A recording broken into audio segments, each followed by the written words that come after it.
What is going on, YouTube? This is Acid Root. So I'm going to review the debut project by D12. Basically, this project is called the Underground EP, and it was made throughout 1996 and 1997.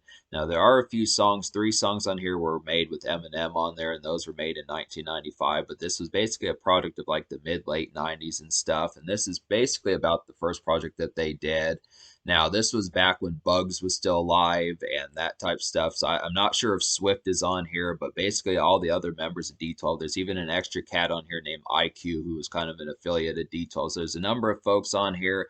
Eminem's on at least 3 songs out of 10 on here. Bizarre's on a bunch of songs. Proof's on a bunch of songs. Conniva, con artists, those type cats. So it's basically the concept of looking after, just being able to say this is a pretty hit project, and this is actually probably one of my more favorite projects by them. I just would have to go ahead and say I was really kind of taken aback by the quality of this project, despite the fact of how minimalist the production kind of was. Basically, like I reviewed a project by Bizarre back in April called Attack of the Weirdos, and that kind of had minimalist kind of production, similar to like Eminem's The Slim Shady EP and Infinite. And I kind of feel like this is like the Slim Shady EP from D12. It's the same type of stuff, has the same kind of sleepy and drowsy type production. So if you love the Slim Shady EP, I mean, it's a little bit of Infinite in there, but not quite as much. I do feel like that probably came out afterward, but I would have to say it's basically like a format of like the Slim Shady EP by Eminem and Attack of the Weirdos by Bizarre. Same kind of dreary, kind of sluggish kind of context. So that's kind of the thing. I do like the format behind this. It's really too bad that there's not more Bugs songs that D12 kind of had, because he's a pretty competent lyricist. But basically, this album is like, it's different. I mean, it's not really like the kind of 2000s era D12 that was kind of influenced by Dr. Dre and Eminem between like 1999 and 2000. This is very much stuff that feels like it competes with like Wu-Tang and Mobb Deep and some of those type folks and other East Coast kind of groups around that time. It just very much has like these kind of just very sluggish kind of ones that you would just be hotboxing in a car, just kind of very dreary too, and that type stuff.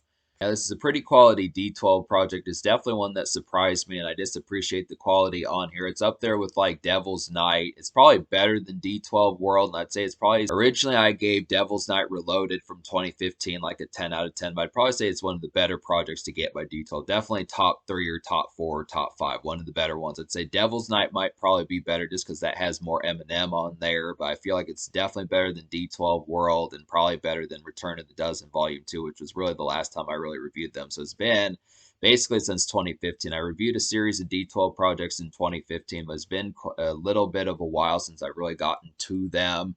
But I kind of look after it, just being able to say that there is some quality on here that's pretty appreciable. So to talk about this particular album, like the thing about this album, the thing about this album is the fact that there's 10 songs on here. This is actually pretty beefed up for like an EP, but there's not really a single. So I think a relatively fun fact about this project is it was unreleased. It didn't get an official release by D12. It's just kind of more unofficial in a sense, but it did become official later, and you can find it on like vinyl and CD and some of that type of stuff. Kind of, it's a hot ticket to find, kind of similar to Eminem's Infinite and Slim Shady EPs, and I'd probably even throw in Bizarre's Attack of the Weirdos project as well. So I just would kind of have to say, if you can pick this project, I would definitely say if you can pick this project up, I would go ahead and get it, because it is some quality. The quality is definitely there, and it's worthwhile to purchase. As far as that quality is definitely there, and it's worthwhile to get if you can find it, but it's just kind of the concept that it just didn't, for some strange reason, just didn't have an official release. There's like a rumor that Proof was going to release like an official vinyl of it back when Devil's Night was supposed to come out, but it just didn't happen. So it's kind of the concept about it. But for the most part, you can find it nowadays on CD. It's probably on eBay and maybe Amazon, places like that. But I just would have to say, there's not really a single on here. So I'm just going to go ahead and list like the 7.5 songs. There's not really a single on this project. So I'm just going to go ahead and list the 7.5 songs out of 10 that I recommend. So that would be, those 7.5 songs would be Filthy, Bring Our Boys, Chance to Advance, 6 Reasons, Derelict Theme, Bad News, Art of War, and the almost song is Cock and Squeeze.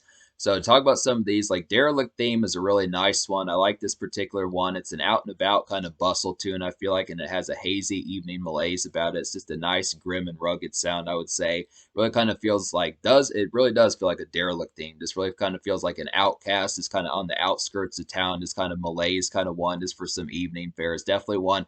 A lot of this album does kind of feel like some city hopping. Like there's some ones on here like Cock and Squeeze and like like another one like a couple of the ones like Filthy and some of those ones and Chance to Advance. But I would have to say that basically Derelict theme is definitely an outskirts of town kind of malaise kind of one that I definitely like. So it's just a good production overall. Another really nice one that just kind of feels dual like is Six Reasons. This was really kind of a good intro to kick off the album. This one just has a real kind of grim sounding and evening outing fare about it. I'd say it has decent imperative bustle about it, and it just gives excitement. This is definitely one that kind of has like a dual like feeling, and just kind of has the concept of just a little bit desperado like, something like that. Just kind of has a good kind of sense of West, like John Wayne type, desperado type music as far as that kind of goes. It's a real kind of not necessarily West Coast like Dr. Dre West Coast, but just kind of Western kind of feel about it as far as that kind of goes. It's a good one for that sort of concept. It's kind of it's an offhanded kind of production for D12, but I like that Eminem is not on this one.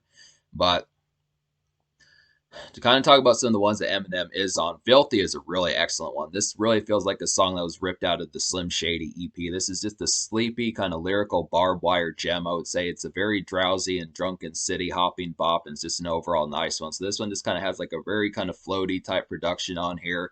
There's a couple ones like that, like I'd say Filthy and Chance to Advance are kind of some ones like that. And I'd probably say that there's another one on here, probably Art of War, that all have those kind of dreary type feels. This really feels like something when you think of like Cypress Hill 3, Temple of Boom, or something like that, or just like early 90s kind of fare as far as like something that you'd get from Ice Cube, like Ice Cube's Dead Homies or one of those type beats. It's something that feels like ripped out of 1991. Just saloon type music, something you'd listen to from like 1991 and like some bar hopping. These are just some good ones. Eminem completely eviscerates this song, and all three of the songs that Eminem is on. This is like Slim Shady Eminem from like the point where he was just lyrical dynamite as far as that kind of went. But I just would have to say, a surprising one on here, a lyricist that I need to talk about that really did some excellent job on here is Bizarre. I mean, Bizarre is not always the most lyrical. He kind of goes for more outlandish and shock value things in the later days. But on this particular album, he was pretty lyrical. And this is definitely something where he has some barbs on here that are pretty damn good. So he's on a lot of the songs on here, and Bizarre does excellent. So it's just kind of good to get that. Another nice one with Eminem on here is Bring Our Boys. This is a gloomy, kind of haunting album cut, I would say, and it has elegance, but it's lyrical, very lyrical and crisp. Yeah, Bring Our Boys is just a very kind of gloomy, kind of haunting one that just kind of has like, I mean, I don't think that this album is full-blown horrorcore, but it's definitely a neighboring community of that. And I like the fact that D12 kind of had some of these haunting ones just to kind of do. So it's definitely one that kind of gets those sorts of vibes and nails them really well. And then Chance to Advance.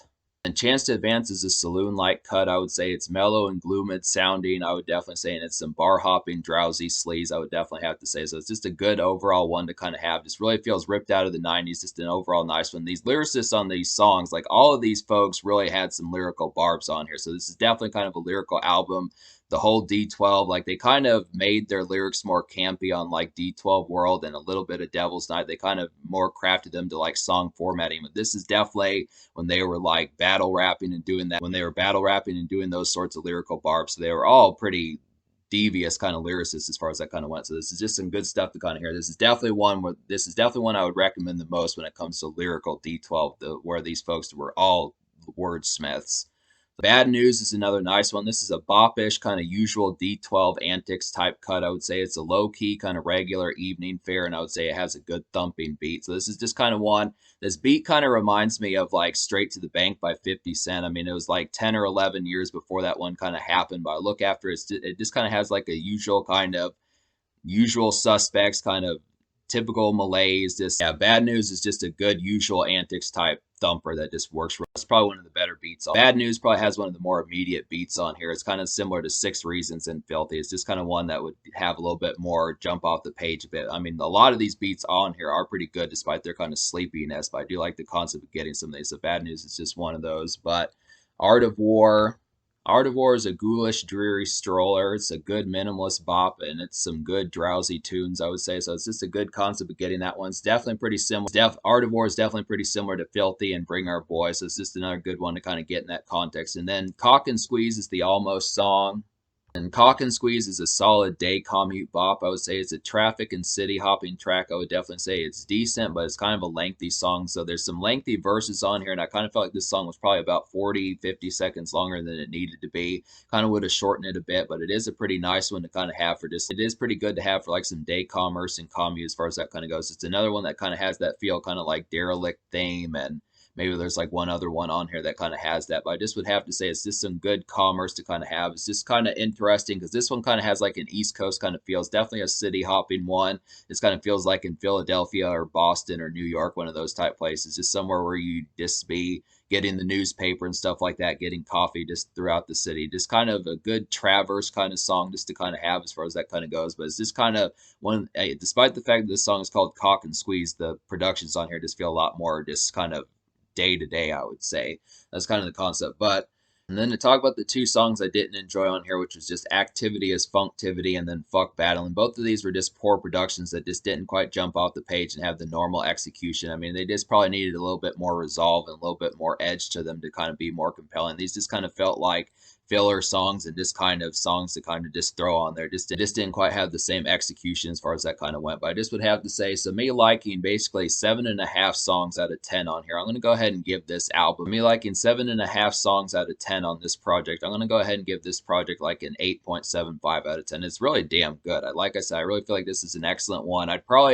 I think nowadays I'd probably still give Devil's Night pretty close to like a 10, but I do think that this is far superior to D12 World, despite that had Eminem on there more. That one was just kind of more of a lazy project, and it's just probably one of their better projects. Like I was saying before, it's probably top 3, top 4 of D12's best projects. This is definitely one to pick up. If you can find this somewhere just out and about, if you do see this somewhere, I would definitely snag it because it does have some good stuff on here. It's just basically like the D12 version of like the Slim Shady EP. Same kind of drowsy, kind of sleepy type vibes about it. So I would say in terms of the social score, I'll go ahead and give the social score um, that's kind of tough. Like I'm going to give the social score like an 8 out of 10. I think I'd give the social score an 8 just because it didn't really have an official release. It's kind of low key and not wholesomely known about. Doesn't really have any singles. Eminem's only on there 3 times. So there's just kind of some concepts on here. Like I do like this project quite a bit, and all the lyricists on here do quite a super stellar kind of job. They all kind of jumped off the page and had their own distinction about it, but it's just kind of a low key and tougher one to find. And maybe sometimes I would say that the stark minimalist kind of productions might get somewhat tiresome. There's not really, this really kind of feels like this is before like the Chronic 2001 and the Marshall Mathers LP. So those were 2 revolutionary albums that helped kind of flesh out productions a lot more as far as the 2000s were kind of concerned. So this is kind of more just like Wu-Tang and Mobb Deep kind of biting type sound. But it's not like that's a horrible thing, but it's just kind of a different sound compared to their breakouts that they would have years later. So it's just kind of the concept about it, where it is good. It's just kind of, I feel like it's just kind of low key and just kind of a more tough item to kind of find and know about as far as that's kind of concerned. But in terms of the future, like D12 is kind of on hiatus, Eminem has said. But in terms of the future, D12 is kind of on hiatus. Eminem has said that they've broken up. They do kind of do shows and tour together somewhat. It's just kind of the concept. But there are some other ones, like there is like a 2003 mixtape by D12 that I want to review, and there are some other mixtapes I want to get to. But this is definitely top shelf stuff to kind of fuck with here. So I would definitely recommend it if you don't know about it yet, and just you definitely need to.